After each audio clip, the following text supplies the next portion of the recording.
Welcome back. It's been an interesting week.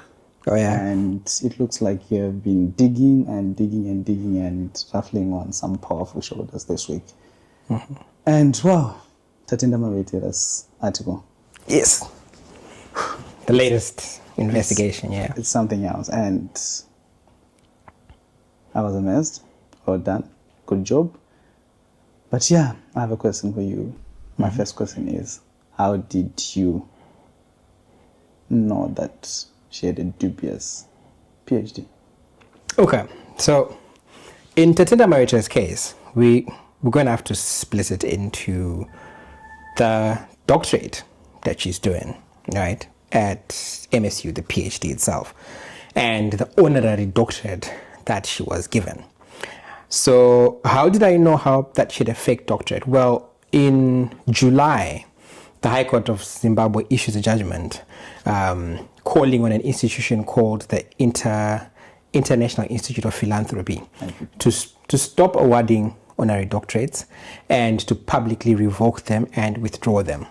The IPP itself has been in the news for several years, with people like Oliver Mtukudzi, with people like Prophetess Ruth Makandiwa, and a lot of prominent people, James Makamba. They've been dishing out these awards yearly. And in recent times, I think they gave one to Delish Nguaya, for example. So the institution itself, after that High Court ruling, we then knew that anybody who has that award, it's bogus.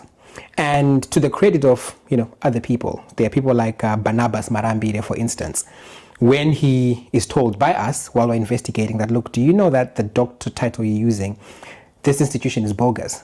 Marambire says, you know what, I didn't know, I now know, thanks for showing me, I'm going to drop the title, I'll change my Facebook to make sure that I no longer use the title, I was duped. You have people like Mdiwa Hood, who publicly distances himself after and says, oh, I'm not doing this, I'm rejecting it. In the past year, people like Geshem Pasi who had, dissociated themselves with it. So we knew then that this was fake, IIP. That was easy. What we then did was keep an eye on Tatenda Mavetera to see how she would proceed, because she's made aware of this on Twitter by people like Fadzai Mahere, that, by the way, the title you're using is bogus. And she actually interacts with a couple of people on Twitter around about partly in November last year and also in October with regards to that High Court judgment. So we know that either her or at least someone controlling her social media is aware that that doctorate is bogus, right? And we'll get to the IPP later. So with that one, that's how we know. And then we start going into her academic one, because at the same time she responds to somebody who compares her to Rwanda's Minister of ICT and says, well, our Minister of ICT is just an actress. And then she comes and she puts in a list of the different places that she's attended. This is last year, by the way. And when I see this, right, I remember that prior to 2013-14, she was celebrated as this rags to riches story. She was running a stall at Avondale Flea Market or something like that. There were stories on the internet about how she had made it in business without an education. But all of a sudden, she now has one. Not just one, but she has up to 5 or 6 different qualifications. So that raises eyebrows. And then we obviously start with the most high-profile one, which is she actually a candidate at MSU? Is she doing a PhD at MSU? We go down that road, and immediately we start to run into problems. Nobody quite knows when she's registered as a full-time student, or is she part-time, how long should the course be. Normally, a PhD should be completed within 4 to 5 years. We get conflicting information about when did she enroll, when did she not enroll. And then along the way, we then stumble into the bombshell, which is we find this academic in Mutare after a tip-off from a colleague who says, her supervisor is interacting with someone in Mutare and they are the ones that are actually submitting work. And this colleague then has an instance where the supervisor is on the phone speaking to the supposed person in Mutare saying, how far shall you PhD, Minister? And immediately we say, academic fraud. That's beyond plagiarism. That is getting somebody else to study a course and you get the certificate. That is clearly unethical. It's illegal. It's academic fraud. So that's how we find out, and that's how we then know about Mavetera. So you've got the honorary doctorate. That is bogus. It's issued by IIP, a bogus institution, which is led by a petty criminal. And then you have her MSU PhD, which has got lots of questions. In dialogue with an emissary, for instance, she at first says to the emissary, right? The emissary says, well, there's a chance that this girl was editing, just helping her edit. And we say, again, that's frowned upon. Why is somebody else editing a work? But from the evidence we've seen, this is more than just editing, because if it's only editing, then this person interacts with the minister. But you have an interaction between Mavetera's supervisor at MSU and the academic in Mtare. Before we delve deep into the MSU issue, her doctorate was not issued by IPP, but rather International Women's University. Mm-hmm. So, the International Women's University is neither registered in Zimbabwe nor accredited, right? There is confusion because Zimbabwe has a women's university in Africa. Incredibly, and this is mind-blowing, Mavetera supposedly has a degree from the real women's university in Africa. So the IWU is this institution that when you look them up there, supposedly, I think it was Indonesia or something like that. And IIP supposedly has an affiliation with this IWU. But Zimche, in its arguments in court, says, well, IWU doesn't have a presence here in Zimbabwe. It's neither registered with Zimche, it's neither compliant with the registration requirements. Instead, it has this affiliation with the International Institute of Philanthropy. And that's where the biggest problem is, because the IIP itself has no legal standing in Zimbabwe to confer any kind of, academic award or honorary or otherwise.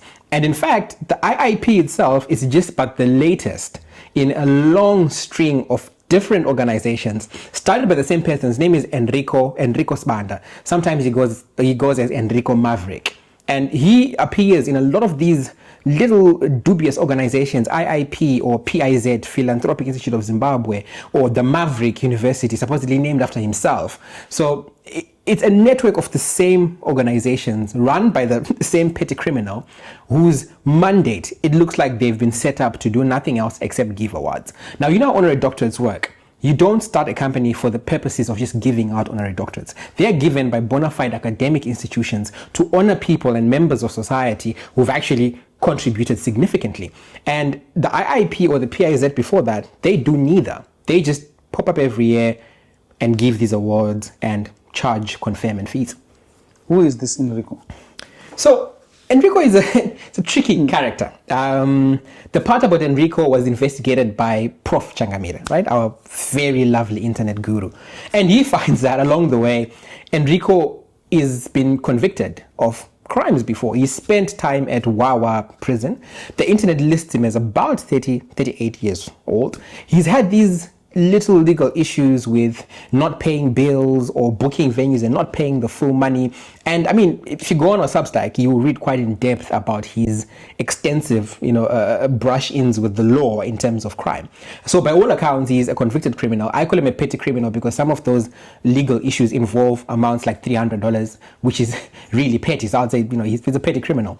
But what he seems to have done well, Enrico, is he has gotten this organization to operate for quite a long time and to have an aura of authenticity, because the first person one of the first people to get their award is Oliver Mtukudzi. Along the same path, they also give one to Ruth Makandiwa. They give one to Dr. James Makamba, for instance, right? And a number of other very prominent people that you would otherwise expect to get an honorary doctorate. The mere fact that Tuku didn't have an honorary doctorate from NAST or MSU, for instance, it would boggle the mind, because if he was in South Africa, he probably would have. So you look at that and you think, well, they gave it to somebody who deserves it. But then you look at the list, then it also has socialites. Now, take nothing away from Barnabas Marambire, for instance. He's a good guy. He is actively doing philanthropy, but he is doing no more than Jairus Chidi was doing, or no more than any other philanthropist in the country. So this IIP exists solely for the purpose of giving out honorary doctorates. And what Enrico has done is he appears on the board of trustees or founders for a number of organizations. Like I said, there's PIZ, there's IIP, and then there's a Maverick, university, supposedly named after him because he starts to appear in the media at some point as Enrico Maverick as well. So that's pretty much, in a nutshell, what Changamire finds out is that we are dealing with an individual who seems to do nothing else than giving out honorary doctorates. There is absolutely nothing else that he does, and he's lost he's lost the court case.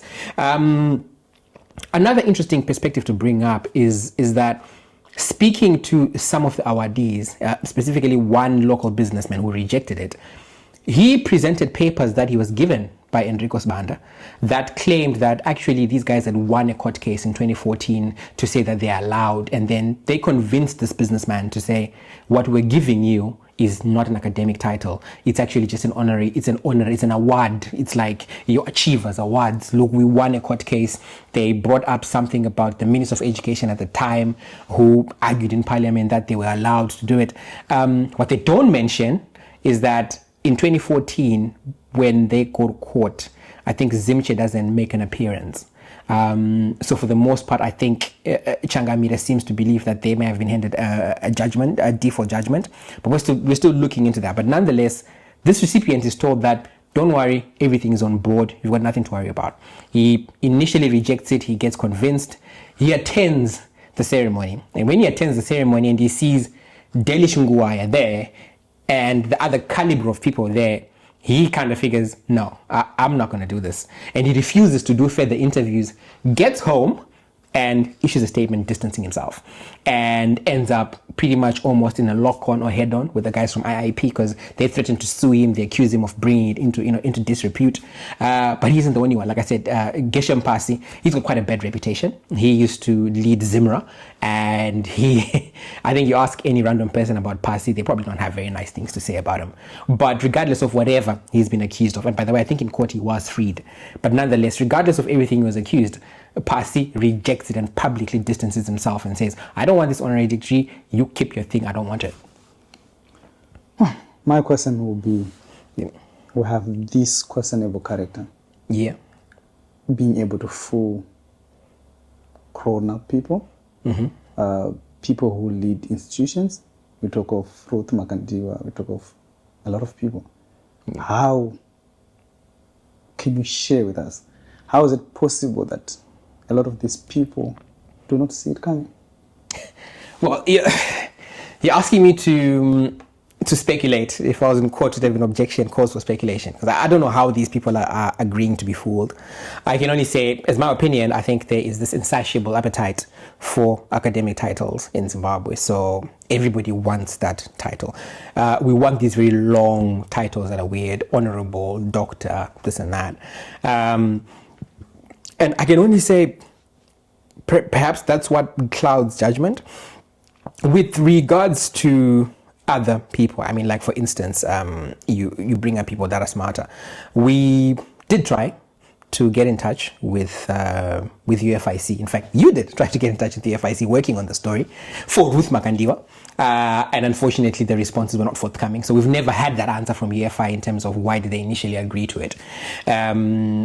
Albeit, years later, Ruth Makandiwa all of a sudden stops using it.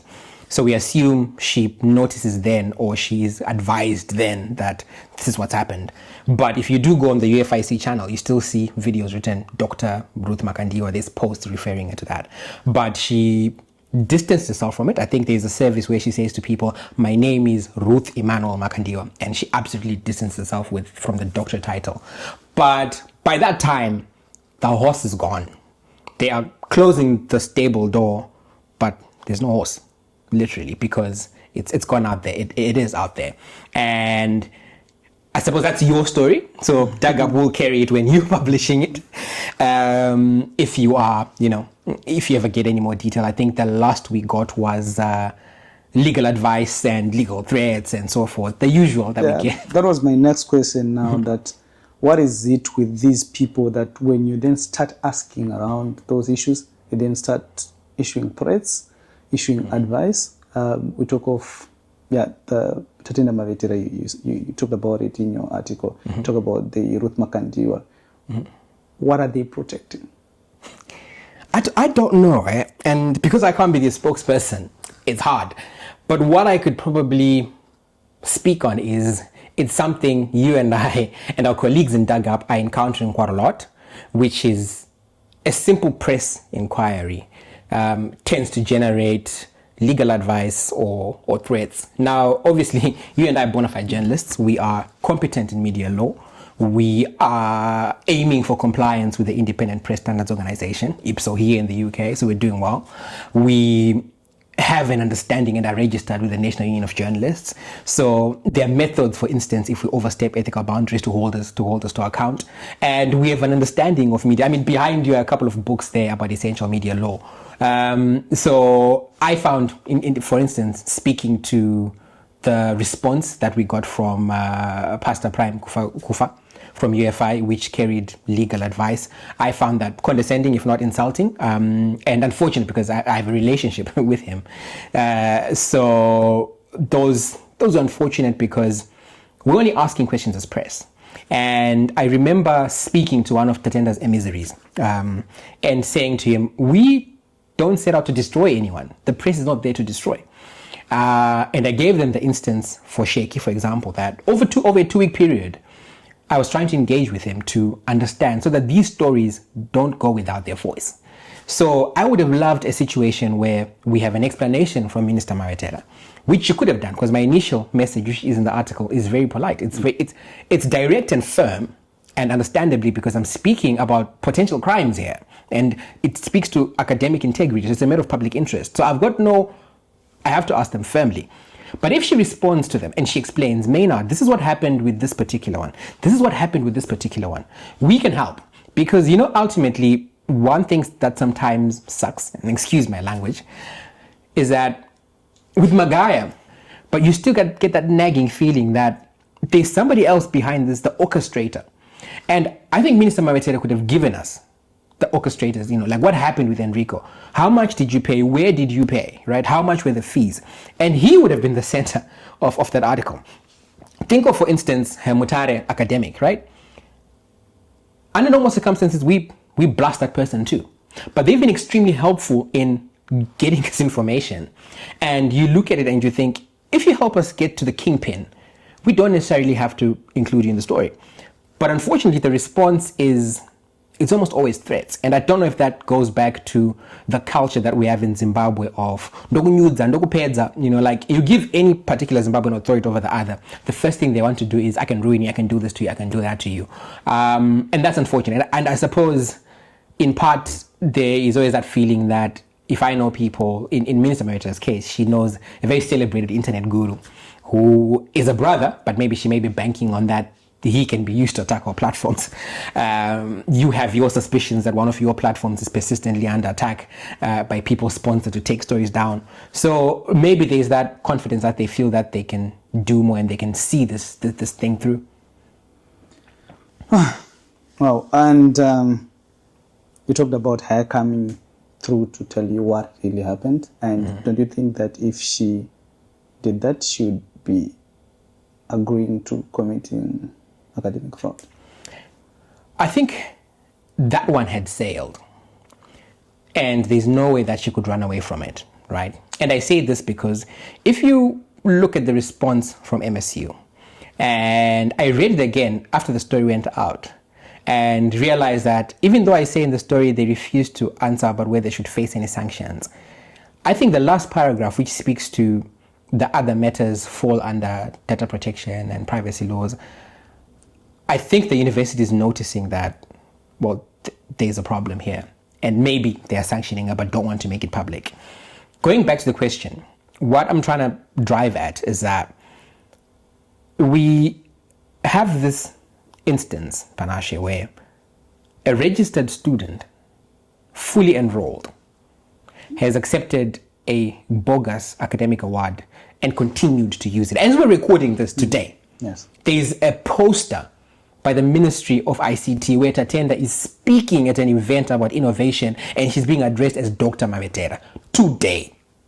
So she's persisting to use that title despite a High Court order in July.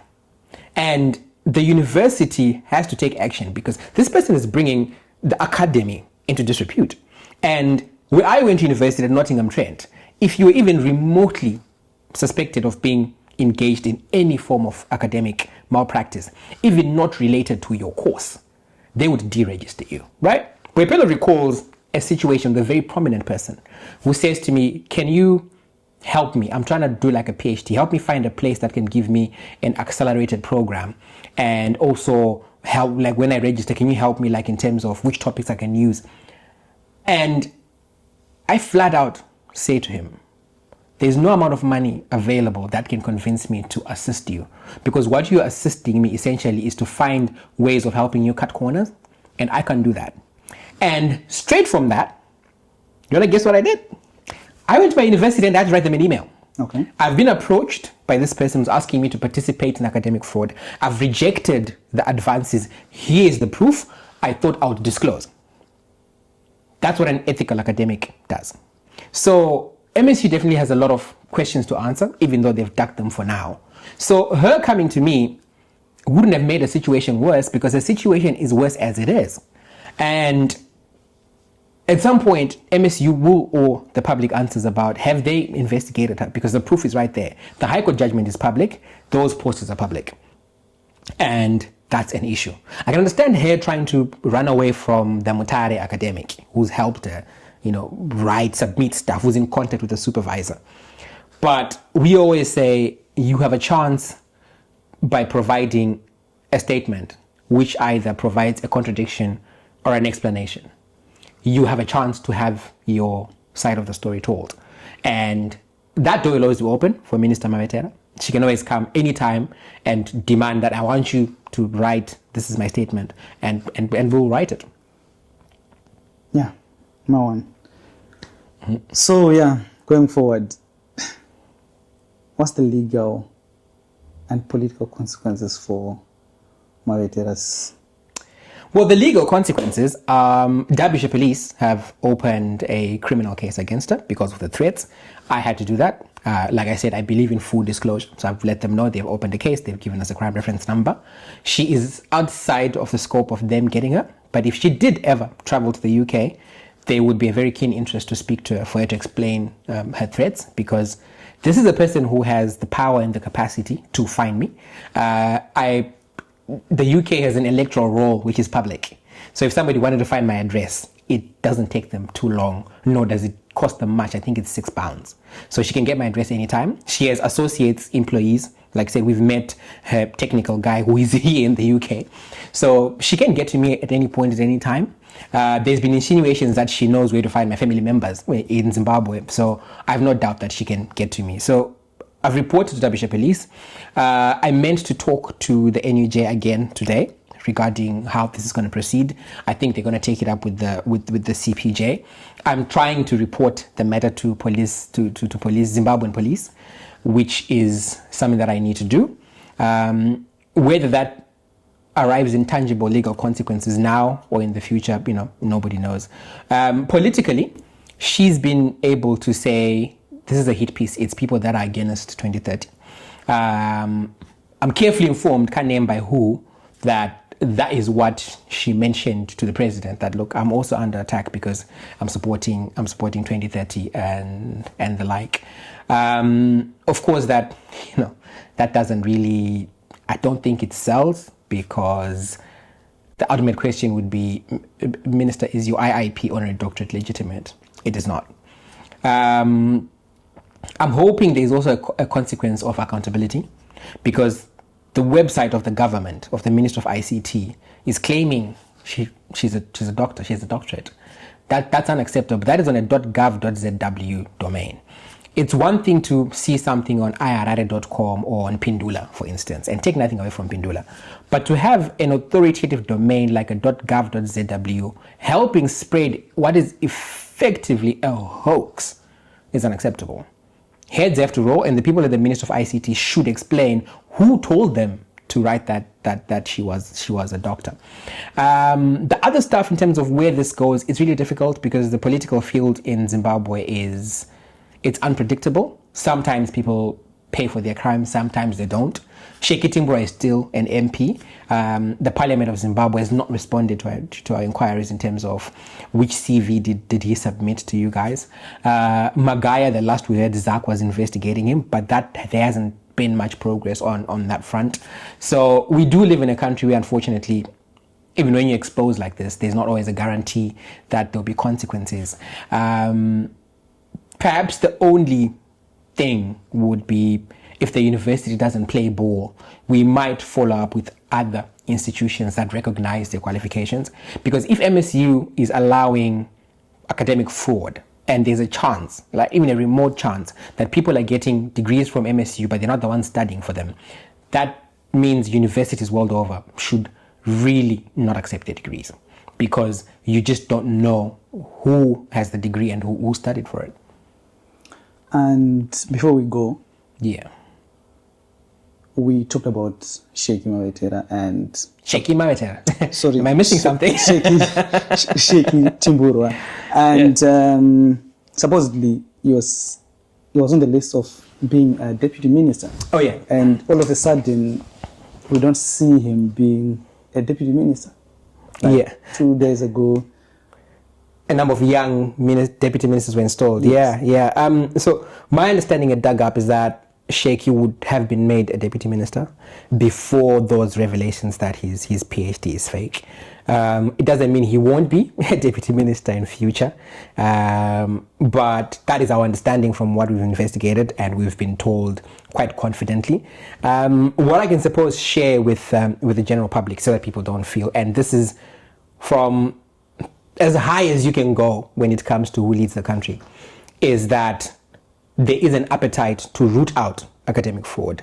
They absolutely do not tolerate these fake degrees and these fake stories. And again, without naming who, but like I said, this is as close to the powers that be as you can be.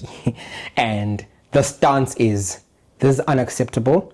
If nobody should be immune from being exposed, and action will be taken with regards to, the fake degrees and cleaning up the academic field. And I understand why, because the government is led by a number of technocrats who are, who have earned their qualifications, and the compound risk where Zimbabwean degrees become worth less than, the stuff I flushed in the toilet earlier, that's a problem. So are we going to see Tatenda Mavetera being flushed out? Flushed out, it's hard to say. There are rumors, but there's been rumors for a while that she might not be a minister for long because she was the one who was singing at the Heroes Acre and so forth. There's a whole separate video that you and I are doing about 2013. I actually wanted to say we're going to talk about 2013 in a separate video. Yeah. But because of this, are we going to see anything? I don't think so. But we'll wait and see. What we hear from the people closest to her is that she's confident that she can dismiss this as a political hatchet job. Something that a colleague journalist I saw on Facebook said. Is it a political hatchet job? No, to begin with. But look, if anything, coming from that specific journalist who did say it's a hatchet job, in his post he says there's a long list of people with bogus qualifications. This is a journalist with more experience than me, who's worked for more years than me. I would say to him, please report it. You can't wait for Dug Up to do the job for you to then say, but you left out this one. Because if anything, I think the hatchet job is having journalists that know about people with fake qualifications and they're keeping it quiet. And after all, we can only do one investigation at a time, right? We've done Magaya, we've done Timburwa, we've done Mavetera, right? We're 3 names into a list that has over 90 people, for instance. So we will get there eventually. But is it a hatchet job? No. And ultimately, I always say, even if it was, right? You see, Boipelo's got a duke around her waist right now, right?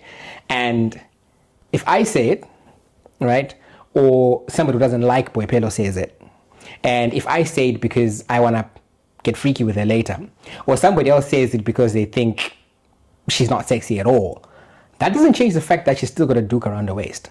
So whatever the motivation that has pushed this investigation to come out shouldn't really be relevant. The question would be, is she continuing to parade herself as someone with a doctorate, and is the ministry complicit in this game that they're doing in calling her a doctor? And that's what's important.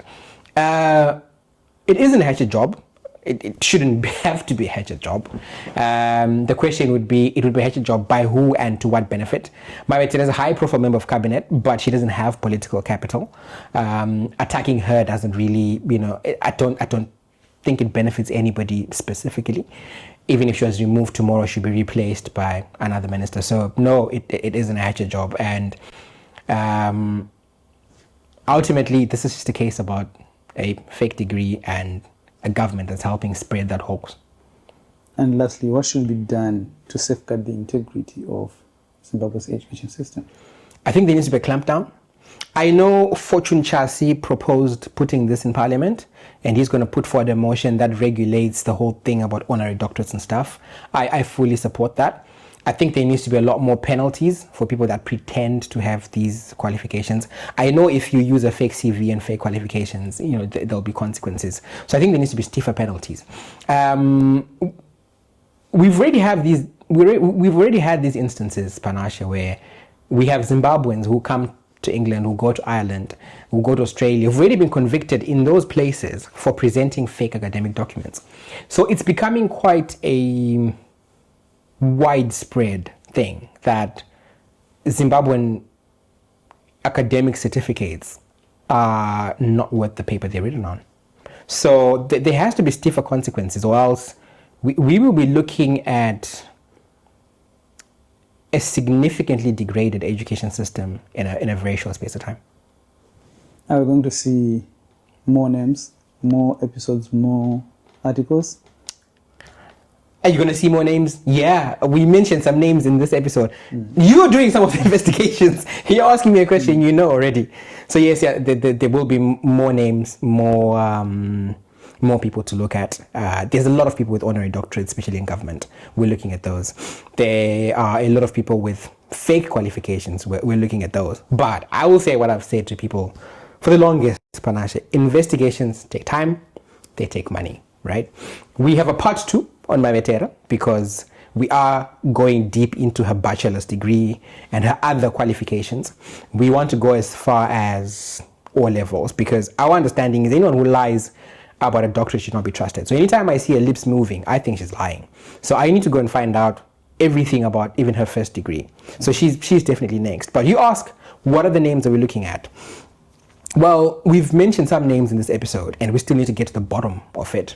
What we've mentioned are the facts that we know, for instance. So we've got people that received the stuff from IIP, but there are people who've received some stuff from universities in Philippines, in Malaysia, universities in Dubai. You were working on a story about someone with qualifications from Dubai.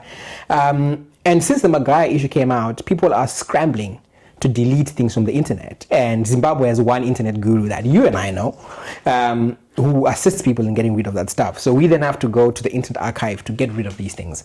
Sorry, to find these things in the Internet Archive. So there's a lot of names that will come through, very high profile names, ambassadors, other members of cabinet, people with senior positions in government, people who have been recipients of contracts with the military, with the government itself. So there are a lot of people, that are to come. And obviously, do you have any articles you're doing?